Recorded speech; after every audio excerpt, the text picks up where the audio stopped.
My name is Josie Callahan, and for most of my life I believed what my parents told me about myself. I grew up in Greenwich, Connecticut, in a house so large that you could go an entire day without seeing another family member if the timing worked out. The kind of house where the kitchen had 2 dishwashers and the garage had 4 bays, and there was a guest wing that guests rarely used because my parents were not the kind of people who had overnight guests. They were the kind of people who went to other people's houses, assessed them, and came home to discuss whether those people were doing well enough. My father, Douglas Callahan, had made his money in private equity. He ran a firm out of a midtown Manhattan office and spent his weeks in the city and his weekends in Greenwich, commuting between 2 versions of his life with equal efficiency. My mother, Patricia, served on 3 nonprofit boards and organized her days around the management of appearances. She was meticulous about everything: the house, her clothes, her children's presentation to the world. Her children were me and my sister Vanessa. Vanessa was 2 years older than me and had been, from some very early point that nobody remembered clearly, designated as the smart one. She got perfect grades. She won the science fair 3 years in a row. She debated on the team that went to nationals. She was the kind of student that teachers wrote about in recommendation letters with actual enthusiasm instead of careful phrasing. I got B's and the occasional C. I was quiet in class, not because I had nothing to say but because I spent most of school feeling like the room was operating in a frequency I couldn't quite tune into. I read constantly, but not the right things, not school things. I read about businesses, about how companies got built, about supply chains and market gaps, and the biographies of people who'd started from nothing and constructed something real. None of this translated into grades that impressed anyone at Brunswick School in Greenwich, where impressing people was practically a required course. My parents' way of handling the comparison between Vanessa and me was to make it explicit. Not cruelly, not with shouting, but with the casual certainty of people stating obvious facts. Vanessa was the smart one. Josie was the other one. This was said around dinner tables and to family friends and at parent-teacher conferences where the teacher would make careful noises about my potential and my mother would smile in a way that said she appreciated the effort but wasn't persuaded. By the time I was 12, I'd heard some version of Josie's not as academically gifted so many times that it had become the furniture of my self-image. The thing you stopped seeing because it had always been there. By the time I was 16, my parents had a new phrase. The dumb one. I don't know when it started being said out loud. I know it was said. I know I heard it once from my mother on the phone with her sister, describing some situation where I'd gotten a C on a chemistry exam. You know how Josie is. The dumb one. Said the way you described weather. A condition, not a judgment. Just the fact of who I was. I want to tell you I confronted it immediately. I didn't. I was 16 and I went to my room and sat on my bed for a long time and then convinced myself I'd misheard or that it wasn't as bad as it sounded or that maybe it was even true. Vanessa got into Harvard the spring of our senior and junior years respectively. She'd applied early action and the acceptance came in December, and our parents threw a party with 60 people in the back garden and a caterer and a banner that said Harvard bound across the back fence. I stood at that party in a dress my mother had picked for me and smiled until my face ached and ate miniature crab cakes and thought about nothing in particular because thinking about anything particular hurt too much. While Vanessa was at Harvard, I went to Quinnipiac University in Hamden, Connecticut, which my parents made no secret of considering a consolation prize. It was 45 minutes from Greenwich, which my mother said was convenient in a tone that contained its own taxonomy of disappointment. But here is what happened at Quinnipiac, which nobody in my family knew about because I didn't tell them. In my first semester, I took an elective in entrepreneurship almost by accident, filling a credit requirement, expecting to be bored. The professor was a woman named Dr. Sandra Okafor, who had started 2 companies before she turned 30 and had the kind of energy in a classroom that made you feel like the subject was a living thing, not a subject at all. She assigned us to find a market gap in an industry we cared about and write a 10-page analysis. I wrote about sustainable textile sourcing. I'd been interested in fashion since I was a kid, not the glamour of it but the manufacturing end, the supply chain, the way clothes got from raw material to store shelf. I'd read about it for years the way I read about everything I cared about, sideways, in my own time, without any external structure. Dr. Okafor gave me an A- and asked me to stay after class. She said, "This is not a student paper. This reads like someone who knows this industry." "I've been reading about it," I said, which felt like an inadequate explanation. "Do you know how unusual that is? To actually care enough about a subject to read about it outside of a course requirement?" I didn't know what to say to that. "There's a startup competition in the spring," she said. "University level, regional. I want you to enter it." I entered it. I spent 4 months building out the idea into a real business plan, a sustainable textile sourcing platform that would connect small and mid-size fashion brands directly to ethical manufacturers, cutting out the intermediaries who were driving up costs and reducing transparency. I interviewed people in the industry. I built financial models. I designed the user interface on paper first and then learned just enough about digital design to mock it up digitally. I didn't win the competition. I came in second, which meant I didn't win the $10,000 prize, but I did get in front of the 3 judges, one of whom was a venture capital partner from a firm in New Haven called Elm Street Ventures. His name was Gordon Park, and he gave me his card after the presentations and said, "Call me when you're ready to be serious about this." I was 20 years old. I called him 2 months later. This is not a story about overnight success. I want to be clear about that because the real version is both slower and more interesting than that. Gordon Park and Elm Street Ventures gave me a small seed investment, $40,000, enough to build a real prototype and test it with actual brands. I spent my junior year at Quinnipiac running the business in every hour I wasn't in class. I hired a developer I found through a university connection. I signed 3 small fashion brands as early users. I learned by doing the things I didn't know how to do, which is most things when you're 21 running your first real company. By my senior year I had 12 brands on the platform and was doing enough transaction volume to show real traction. Gordon Park helped me put together a proper seed round, $600,000 from a small group of investors including a woman named Helen Marsh who had built and sold a logistics company and understood exactly what I was trying to do. I graduated from Quinnipiac with a 3.1 GPA. My parents attended the graduation and my mother said the campus was smaller than she remembered and my father said the commencement speaker was someone he'd never heard of. They asked about my plans. I said I was working on a business. They exchanged a look that I'd seen 10,000 times, the look that said, "Josie being Josie." I didn't correct them.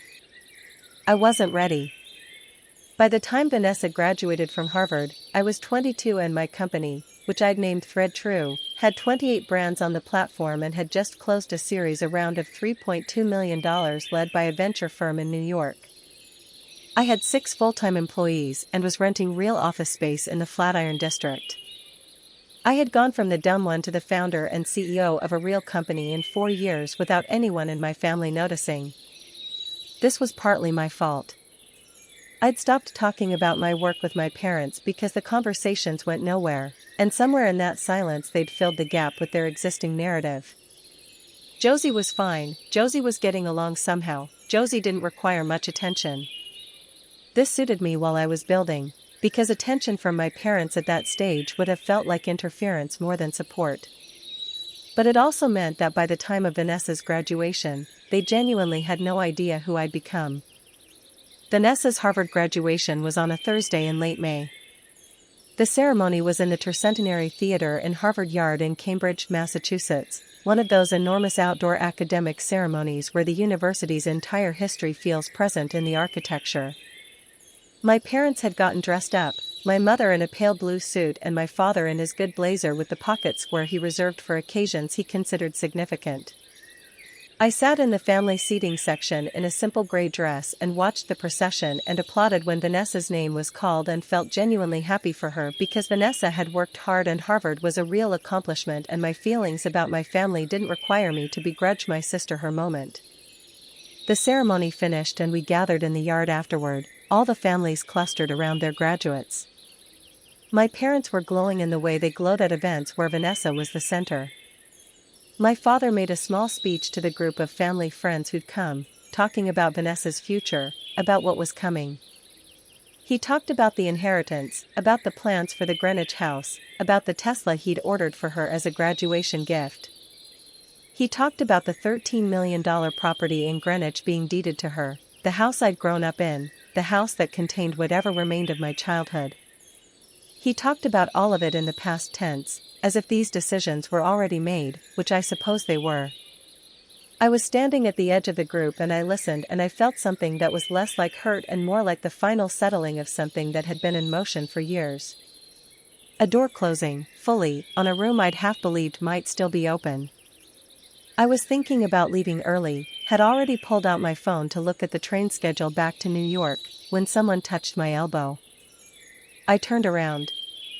A man I didn't recognize, maybe 60 years old, dark suit, the look of someone who had spent a long career being the most prepared person in the room. He had silver at his temples and glasses with thin frames, and he was looking at me with an expression of careful attention, the kind that means someone has been watching you for a while before approaching. "Josephine Callahan?" he said. "Josie," I said automatically. "I know who you are," he said. "I've been following ThreadTrue for about 8 months. I've been trying to get a meeting with you through proper channels, but your assistant is very effective." This was true. My assistant Maya was aggressively protective of my calendar, which I'd specifically asked her to be. He handed me an envelope, slim, cream-colored, sealed. "I'm Richard Holt. I'm a managing partner at Caldwell Capital in Boston. We've been looking for a platform like yours for 2 years. This is a preliminary term sheet for a Series B investment. $22 million. He said it without drama, the way you stated a price. "I happened to be here for my nephew's graduation and I saw your name in the program under family guests and thought the universe was giving me an opportunity I shouldn't waste." A slight pause. "Now's your chance to show them who you really are." He said those last words quietly, and I realized he'd been listening to my father's speech. He'd heard the Tesla and the $13 million house and the inheritance and the implicit message about which daughter was worth the investment. I held the envelope. $22 million was not a small number. Series B for ThreadTrue would mean the difference between a good small company and a genuinely scalable national platform. It was the conversation I'd been planning to have in 6 months, with exactly the kind of firm Caldwell Capital was. I looked over at my father, still holding court in the center of the group, still talking about Vanessa's future. My mother was laughing at something. Vanessa was talking to a friend, holding her diploma, looking happy. "Can I have 10 minutes? I said to Richard Holt. "I have all afternoon," he said. I walked over to my family. My father noticed me approaching and said, in the indulgent tone he used with me, "There she is. We were just talking about Vanessa's plans for the fall." "I need to tell you something," I said. The group went slightly quiet, the way groups do when someone's tone signals that what's coming is different from what came before. I said, "I have a meeting I need to take. I'm sorry to leave early." "What meeting?" My mother said. "A Series B investor conversation," I said. $22 million. The silence that followed was the particular kind that happens when a room encounters information it doesn't have a file for. "What does that mean?" my father said. "It means someone wants to invest $22 million in my company," I said. "I run a company called ThreadTrue. We connect fashion brands to sustainable manufacturers. We closed a $3.2 million Series A last year. We have 41 brands on the platform currently. The managing partner of Caldwell Capital in Boston is standing about 30 feet behind me and I'd like to take his meeting. My father looked at me for a long moment. He looked at Richard Holt, who had remained at a polite distance and was speaking on his phone with the ease of a man who had time to spare. "You run a company," my father said slowly. "Yes," I said. "I have for 3 years." "You didn't tell us." "You didn't ask," I said. This was not said with anger. I want to be clear about that. I'd moved past anger sometime in the last 3 years, somewhere in the space between building something real and realizing that the opinions of people who hadn't been watching didn't have to define the thing you'd built. What I felt in that moment was closer to clarity than anything else. A clean, quiet sense of being exactly who I was, standing in a yard at Harvard on a May afternoon, holding a term sheet for $22 million. "I'll call you this weekend," I said. "We can have dinner and talk about it properly." I kissed my mother on the cheek. I squeezed Vanessa's arm and said congratulations, genuinely. I shook my father's hand, which surprised him visibly. And then I walked back across the yard to where Richard Holt was finishing his call. "Ready?" he said. "Yes," I said. We walked out through Johnston Gate onto Massachusetts Avenue and found a coffee shop 2 blocks up where we sat for 3 hours and talked about ThreadTrue and the market and the growth projections and what $22 million could build. It was one of the best conversations I'd had about my company, the kind where the other person asks the questions that make you articulate things you've understood intuitively but never said out loud. The term sheet was real. We closed the Series B 4 months later, $22 million from Caldwell Capital and 2 co-investors. I was 23 years old. The dinner with my parents happened the following weekend, at a restaurant in Greenwich called the Delamar on Shore Road, the kind of place my parents chose for occasions they'd decided in advance were significant. My father had done some research in the intervening days. I could tell from the questions he asked, which were specific and informed rather than politely vague. He asked about the business model. He asked about the transaction volume. He asked about the competitive landscape. I answered everything, directly, without performing any version of myself other than the one I actually was. Somewhere in the middle of dinner, my father put down his fork and said, "I didn't see it." It wasn't an apology. It wasn't a speech. It was 4 words said plainly by a man who'd built his own identity around seeing things clearly and was reckoning with the fact that he'd missed something significant that was right in front of him. "I know," I said. My mother said, "We should have paid more attention." "Yes," I said. "You should have." We ate the rest of dinner and talked about other things. It wasn't resolved, because these things don't resolve at dinner tables, they just begin to shift. My father called me the following Tuesday to ask a follow-up question about the business that turned into a 40-minute conversation, the longest real conversation we'd had in years. I'm 26 now. ThreadTrue has 63 brands, a team of 22, and we're launching in the UK market next spring. Vanessa is finishing her law degree and we are closer than we've ever been, now that I've stopped trying to be invisible around her success and she's stopped unconsciously accepting the dynamic our parents created. That work is hers as much as mine, and she's done it thoughtfully. My parents are different with me. Not transformed, not suddenly the parents I'd have designed. But different in the real, incremental way that people change when they've been confronted with evidence they can't dismiss. My father asks about the company. My mother told someone at a party recently that her younger daughter runs a tech startup, which is the first time I've been introduced to any of their social world as someone worth introducing. The Greenwich house will still go to Vanessa. I genuinely don't want it.